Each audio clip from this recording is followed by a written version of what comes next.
ভারতের একটা ছোট্ট বাচ্চা, সেই বাচ্চাটা হঠাৎ করে মানুষের কিন্তু কিছু আবেগ আসে, কান্না কিন্তু প্রত্যেকবার দোয়া করার সময় আসে না। হঠাৎ করে দেখবেন অটোমেটিকলি আপনার চোখ দিয়ে কান্না চলে আসছে। এরকম হয় কিনা?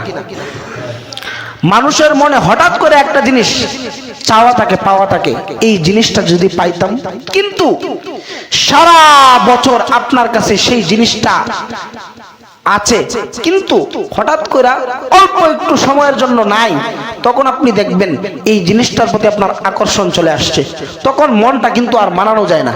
এরকম হয় কিনা? এরকম হয় কিনা? তো আওয়াজ দিয়ে এখন আপনার কি ঘুমাইতেছেন নি? ঘুমায়েন না। এই ভারতের সেই ছোট্ট বাচ্চাটা হঠাৎ করে মনের মধ্যে আসছে যে আমার আজকে সারাটা রাত্র কোরআন পড়ব। সুবহানাল্লাহ। সারাটা রাত্র কি পড়ব? কোরআন পড়ব।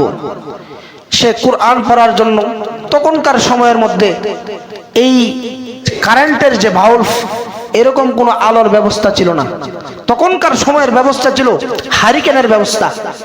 হারিকেন কি পানি দিয়ে চালু করতে হয় না কেরোসিনের প্রয়োজন হয়? কেরোসিনের প্রয়োজন হয়।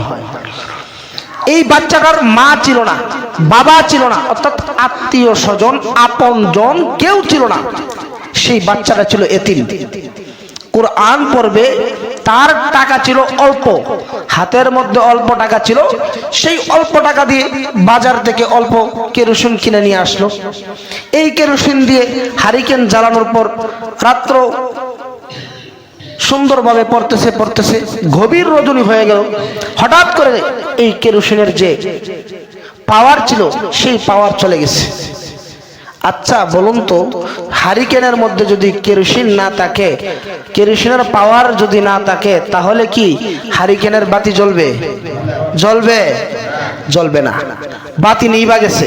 তখন কান্নাকাটি করতেছে, আয় আল্লাহ, হায়াতে জিন্দেগির মধ্যে অল্প একটু সময় আমি মালিক তোমার কোরআন পড়ার জন্য আমি শুরু করে দিলাম। হারিকেনের মধ্যে অল্প একটু কেরোসিন নিয়ে আমি পড়তে শুরু করলাম, কিন্তু আমি নিয়ত করলাম সারাটা রাত্র আমি তোমার কালামুল্লাহ শরীফ পাঠ করব। আমি বড় এতিম, আমার মা নাই, আমার বাবা নাই, হায়াতে জিন্দেগির মধ্যে আত্মীয় স্বজনের মধ্যে কেউ নাই। আজকে যদি আমার বাবা থাকতো, আমার বাবা আমাকে এই কোরআন পড়ার জন্য টাকা দিত। আমার মা যদি হায়াতে জিন্দেগির মধ্যে থাকতো, আমার মা এই কোরআন পড়ার জন্য কেরোসিন বাজার থেকে কিনে নিয়ে আসার জন্য অল্প কিছু টাকা দিত।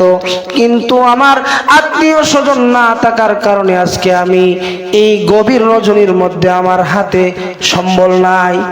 মুহতারাম হাজিরিন, এইভাবে যখন দুটা হাত উঠায়া এই ভারতের ছোট্ট শিশু বাচ্চাটা কোরআন পড়ার জন্য কান্নাকাটি করতেছে, হঠাৎ করে একজন মদখোর মানুষ মদ খাওয়ার জন্য গভীর রজনীতে বাজারের দিকে রওনা হয়ে গেল।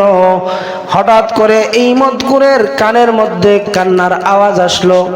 আচ্ছা বলুন তো, হঠাৎ করে যদি আপনার কানের মধ্যে এই কান্নার আওয়াজ আসে, শুনতে মন চাইবে কিনা? কি হইল না হইল? ঘরের মধ্যে দরজার মধ্যে যাওয়ার পর এই লোকটা মদখোর দরজার মধ্যে নক করলো, কি হয়েছে তোমার, কি হয়েছে? দরজাটা একটু খুলো। দরজাটা এই বাচ্চাটা খুলে নিল। খোলার সঙ্গে সঙ্গে বলল, এ বাবা, তোমার কি হলো? তুমি কেন কান্নাকাটি করতেছো? তখন এই বাচ্চাটা বলল, ও চাচা, হায়াতে জিন্দেগির মধ্যে আমার হঠাৎ করে আল্লাহর কালাম পড়ার জন্য মন চাইল। আমি বড় আশা করে নিলাম হায়াতে জিন্দেগির মধ্যে এই রাত্রটার মধ্যে আমি সারাটা রাত্র কাটিয়ে দিব আল্লাহর কালাম কোরআন পড়া। সুবহানাল্লাহ। আল্লাহর কালাম কোরআন পড়া আমি সময়টাকে কাজে লাগিয়ে দিব। কিন্তু অল্প টাকা ছিল, অল্প টাকা নিয়ে আমি বাজার থেকে কেরোসিন নিয়ে আমি সেই বাতিটা জ্বালাইলাম, কিন্তু গভীর রজনী হয়ে গেল, এখন আমার এই কেরোসিন আর পাওয়া যাইতেছে না। মোহতারাম হাজিরিন, এই লোকটা দৌড়ে চলে গেল বাজারের দিকে। বাজারের মধ্যে গিয়া দোকানদারকে ডাইকা উঠাইল, হে ভাই অল্প একটু কেরোসিন দেন, আমি মদ খাওয়ার জন্য যে টাকাটা নিয়ে আসছিলাম আমি কথা দিলাম হায়াতে জিন্দেগির মধ্যে আর কোনোদিন মদ খাইব না। সুবহানাল্লাহ। এই মদখোর লোকটা বলতেছে, ও কেরোসিনের দোকানদার, আমি বড় আশা করেছিলাম, ঘর থেকে বাহির হইলাম, আজকে আমি মদ খাবো, এই টাকাটা নিয়ে বের হইলাম। হঠাৎ করে রাস্তার মধ্যে এমন একটা ছোট্ট বাচ্চাকে পাইলাম, গুনগুন আওয়াজে গভীর রজনীর মধ্যে কান্নাকাটি করতেছে। সেই কান্নাটা আমার অন্তরের মধ্যে দাগ কাটলো, আর আমি সহ্য করতে পারলাম না। আমার তো মা নাই, আমার তো বাবা নাই, আমার এই অবস্থা, তারও মা নাই, তারও বাবা নাই। মার কথা বাবার কথা যখনই বললো, আমার কানের মধ্যে আওয়াজ হওয়ার সঙ্গে সঙ্গে আমার অন্তরটা কান্নায় জর্জরিত হয়ে গেল।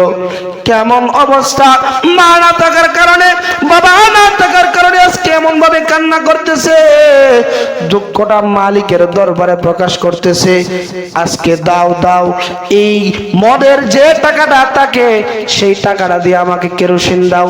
সেই কেরোসিনটা নিয়ে এই শিশু বাচ্চা, ভারতের ছোট্ট বাচ্চাটা কুরআনুল কারীম তিলাওয়াত করার জন্য সেই মদখোর মানুষটা কেরোসিন নিয়ে বাতিটা জ্বালায়া দিল।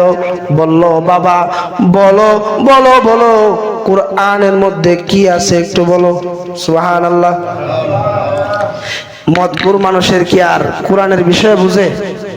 শুনছে কুরআন একটা গ্রন্থ, এই গ্রন্থের মধ্যে আল্লাহর কালাম, সেটা জানে, কিন্তু সে আর পড়তে জানে না। সেই মদখোর লোকটা ভারতের সেই বাচ্চাটাকে বলল, আল্লাহর কালাম থেকে তুমি একটু তেলাওয়াত করো, বাতিটা আমি জ্বালায়া দিলাম, আমি তোমার পাশ থেকে শুনতে চাই, শুনতে চাই।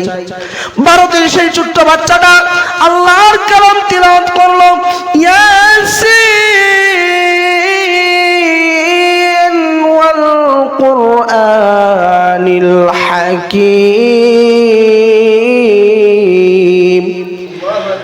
ঠিক তেমনি এভাবে যখন আওয়াজ দিতে লাগলো, পবিত্র কালামুল্লাহ শরীফ থেকে তিলাওয়াত করতে লাগলো, আওয়াজ চলতেছে, আওয়াজ চলতেছে, আর সেই মদখোর লোকটার চোখ দিয়া বিনাইয়া বিনাইয়া কান্নায় জর্জরিত হইতেছে। এক পর্যায়ে রাত্র গভীর হয়ে গেছে, গভীর চলতেছে, অন্ধকার রাত্র। হঠাৎ করে ঘুমের মধ্যে পড়া গেল। আচ্ছা বলুন তো, মানুষের যখন কান্না চলে আসে, চোখ দিয়ে যখন পানি আসে, তখন কি ঘুমের ভাবনা আসে কিনা? মদখোর লোকটার কান্না চলতেছে, কান্না চলতেছে, কান্না যখন শেষ হয়ে যায়, ঘুমের একটা তন্দা চলে আসছে, জায়গার মধ্যে ঘুমিয়ে গেল।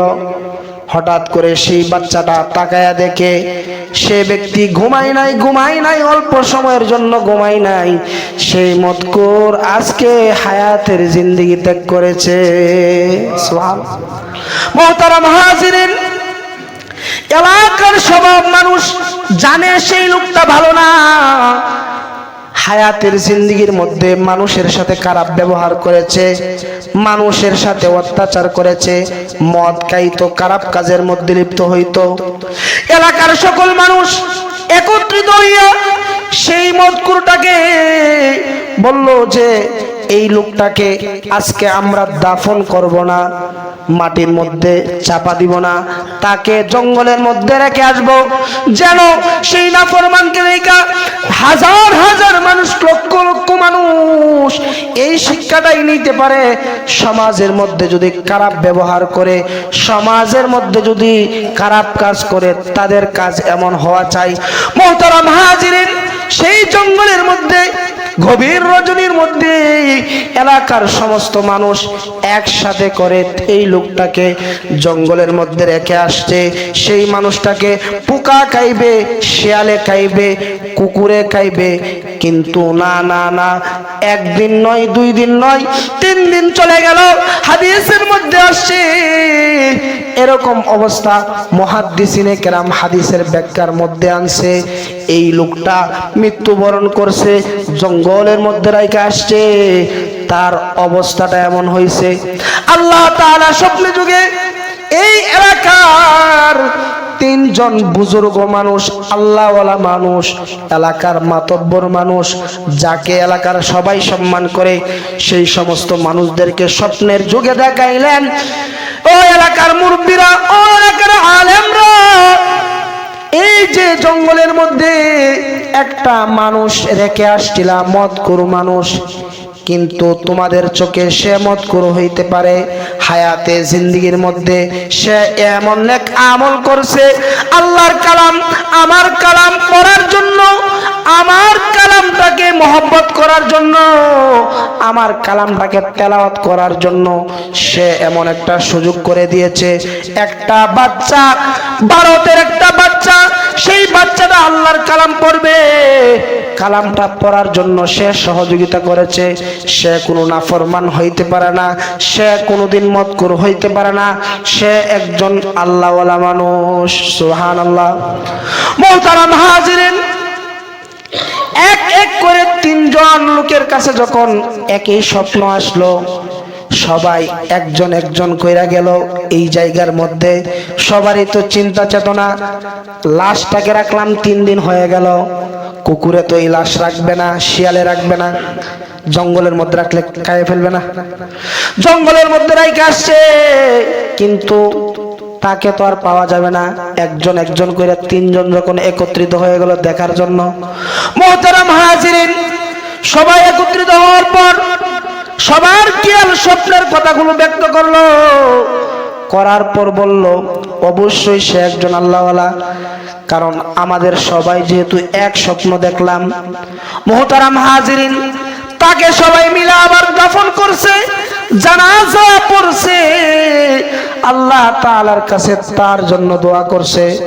আচ্ছা, এত লম্বা সময় নেওয়ার কথা হলো একটাই, এই যে মদখোর মানুষ সমাজের মধ্যে খারাপ ব্যবহার করত, কিন্তু একটা নেক আমল করার জন্য, একটা দ্বীনের কাজের মধ্যে সহযোগিতা করার জন্য আল্লাহর বড় আশিক হইতে পারলো কিনা? হইতে পারলো কিনা? আল্লাহর বড় আশিক হয়ে গেছে। অল্প একটু কাজ করছে, অল্প কয়েকটা টাকা দিয়ে কেরোসিন কিনা দিছে, পড়ছে কি আল্লাহর কালাম, সম্মানিত কেমন হয়েছে, মৃত্যুবরণ করছে, মদখোর থেকে আল্লাহর বড় আশিক হয়ে গেছে, আল্লাহর বড় পেয়ারা হয়ে গেছে। আল্লাহ তাআলা বলছে, ও এলাকার আলেমরা, ও এলাকার পণ্ডিতরা, যাও অমুক জঙ্গলের মধ্যে একটা আল্লাহর ওলি আছে, তাকে নিয়ে আসো, জানাজা পড়ো, তাকে দাফন করো, সেই লোকটা জান্নাতি। সুবহানাল্লাহ।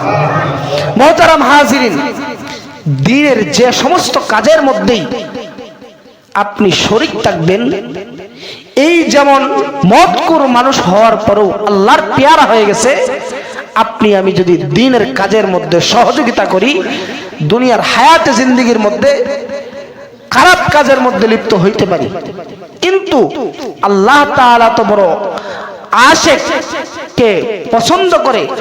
মাশুক আশিক ছাড়া থাকতে পারে, আশিক মাশুক সর্ব অবস্থায় একসাথে থাকতে চায়। আল্লাহ তাআলা সর্ব অবস্থায় আল্লাহর বান্দাকে মহব্বত করে ভালোবাসে, তার জন্য আল্লাহ তাআলা বারবার উসিলা তালাশ করবে। আপনি আমি যদি আজকে দ্বীনের কোনো কাজের মধ্যে লিপ্ত হইয়া 1 টাকা দান করি, আল্লাহ তাআলা সেটাকে পছন্দ কইরা, মায়া কইরা, মহব্বত কইরা আপনাকে জান্নাতের সার্টিফিকেট দিতে পারে। সুবহানাল্লাহ। মুহতারাম হাজিরিন, এজন্যই আপনারা সর্ব অবস্থায় দ্বীনের জন্য সময়টাকে বিলীন করবেন। দ্বীনের কাজ বেশি দেওয়ার দরকার নাই, অল্প দিয়ে আপনি শরীক থাকেন, হতে পারে এই অল্পতেই আল্লাহ তাআলা খুশি হয়ে যাবে, রাজি হয়ে যাবে। হাদিসের মধ্যে আসছে ইন্নামাল আমালু বিন্নিয়াত, সকল কাজ নিয়তের উপর নির্ভরশীল। আপনি যদি অল্প করেন, আমল অল্প করবেন, কিন্তু আল্লাহ তাআলার কাছে বড় দামি হয়ে যাবে।